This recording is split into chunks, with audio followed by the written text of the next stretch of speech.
देखो, अब हम बात करेंगे अनुनाद परिपथ। अनुनादी परिपथ, ठीक है। क्या होता है अनुनादी परिपथ? ध्यान से सुनो।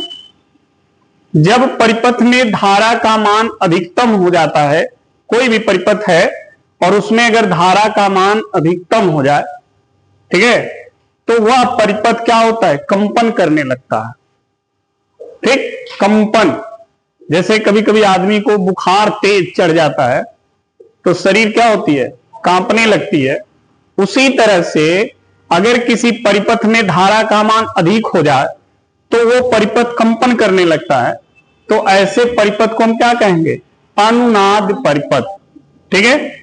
तो ये परिपथ कंपन कब करेगा और किस फ्रीक्वेंसी से करेगा, इसकी आवृत्ति क्या होगी, ठीक है, उसी को इस परिपथ में हमें कैलकुलेट करना है कि अनुनाद परिपथ की आवृत्ति क्या होती है, किस आवृत्ति से वो कंपन करेगा। तो पहले तो हम ये जानेंगे कि अनुनाद परिपथ होता क्या है, और फिर हम ये जानेंगे कि अनुनाद परिपथ की आवृत्ति क्या होती है। ठीक है, क्योंकि ये भी क्वेश्चन पूछा हुआ है कि अनुनाद परिपथ किसे कहते हैं, इसकी आवृत्ति ज्ञात कीजिए। ठीक है ना। तो देखिए, इसमें भी हम वही काम करेंगे। तीन, एक यल और एक सी और एक आर, इन तीनों को श्रेणी क्रम में जोड़ लेंगे और जोड़ने के बाद इसको प्रत्यावर्ती धारा स्रोत से जोड़ देंगे। ठीक है जी, एल, सी और आर। तो देखिए, यदि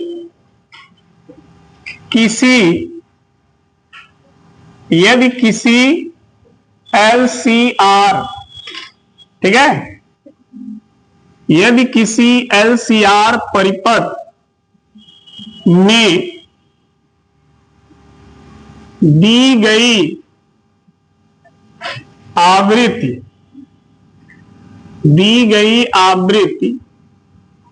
पर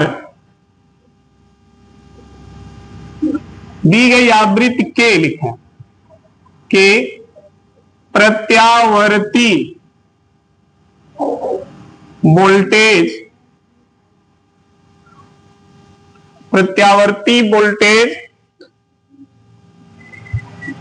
आरोपित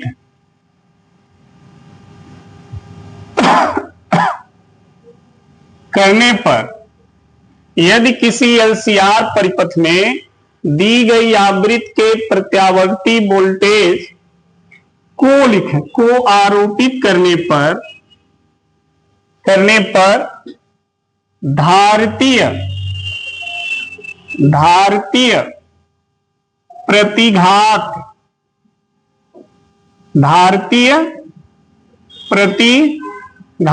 यानी XC और प्रेरकीय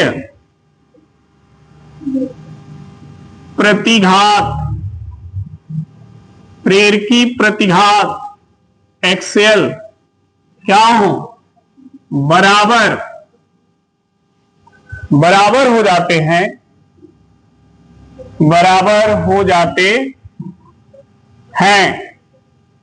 तो परिपथ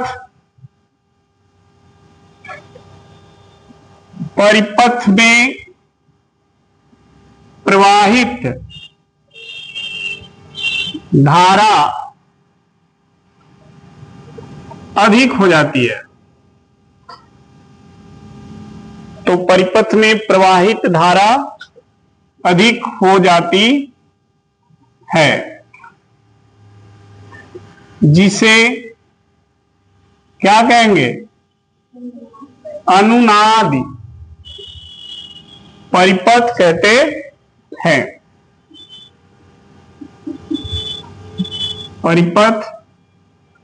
हैं। ठीक है, पहले तो ये समझ लो ये अनुनाद परिपथ है क्या। देखो, ये LCR परिपथ है, ध्यान से सुनना। और इस एलसीआर परिपथ में धारा का मान अधिक कब हो सकता है? जब इसका प्रतिरोध कम हो, क्योंकि I बराबर होता है वोल्टेज अपॉन रेजिस्टेंस, यही होता है। तो अगर रेजिस्टेंस कम होगा तो I का मान क्या होगा? ज्यादा होगा ना। तो अगर एलसीआर परिपथ का प्रतिरोध यानी प्रतिबाधा, एलसीआर के प्रतिरोध को क्या कहते हैं? प्रतिबाधा कहते हैं ना। तो इसके जगह हम लिख दें Z। अगर ये Z कम हो जाए तो I का मान क्या होगा? बढ़ जाएगा। और जब I का मान बढ़ जाएगा तो ये परिपथ कंपन करने लगेगा, तो इस परिपथ का नाम हो जाएगा अनुनाद परिपथ। तो अब बात आती है कि इसका प्रतिरोध यानी इसका प्रतिबाधा Z कम होगा। इसका प्रतिबाधा Z तब कम होगा क्योंकि Z की जो वैल्यू है ना, आपने अभी पढ़ा होगा XL माइनस, यही है ना Z की वैल्यू। Z कम होने का मतलब अगर ये दोनों मान बराबर हो जाएं तो इसका रिजल्ट हो जाएगा 0 हो जाएगा। तो केवल बचेगा R का मान, यही बचेगा ना। यानी इसका प्रतिरोध और इसका प्रतिरोध काम नहीं करेगा, केवल इसका प्रतिरोध काम करेगा।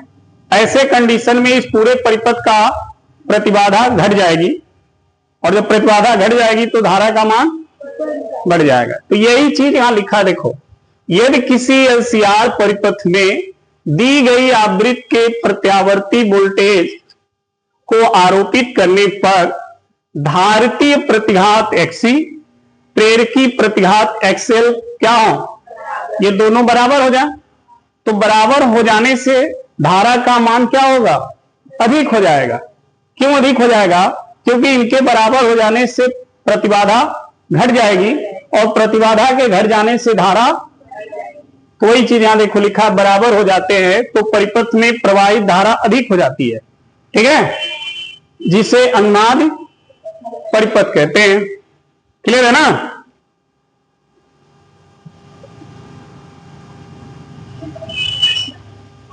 देखिए LCR परिपथ में धारा, तो LCR परिपथ में जो धारा होगी I, उसका मान होगा E/Z, ये होता है। चूंकि Z की जो वैल्यू है वो है रूट में XL माइनस प्लस ये होता है, ठीक है।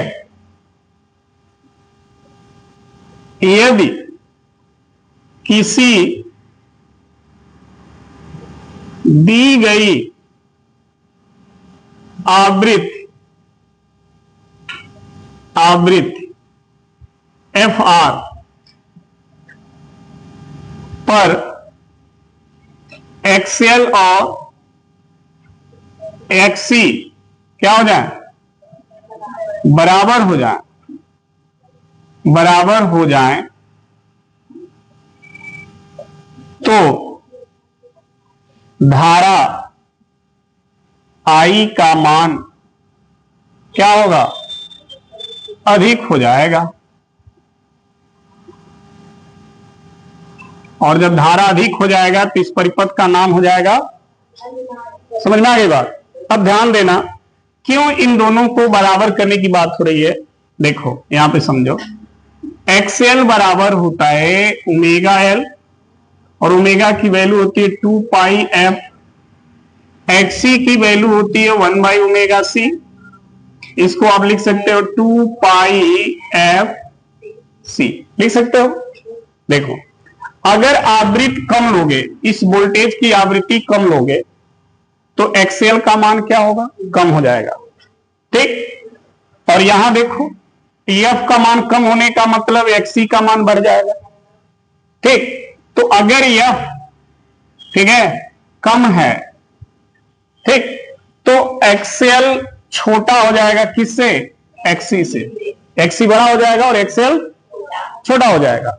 लेकिन अगर EF का मान अधिक हो जाए, EF का मान अधिक हो जाए, तो एफ का मान अधिक होने से एक्सी कम हो जाएगा, एक्सी कम हो जाएगा और एक्सएल बड़ा हो जाएगा, उल्टा हो जाएगा।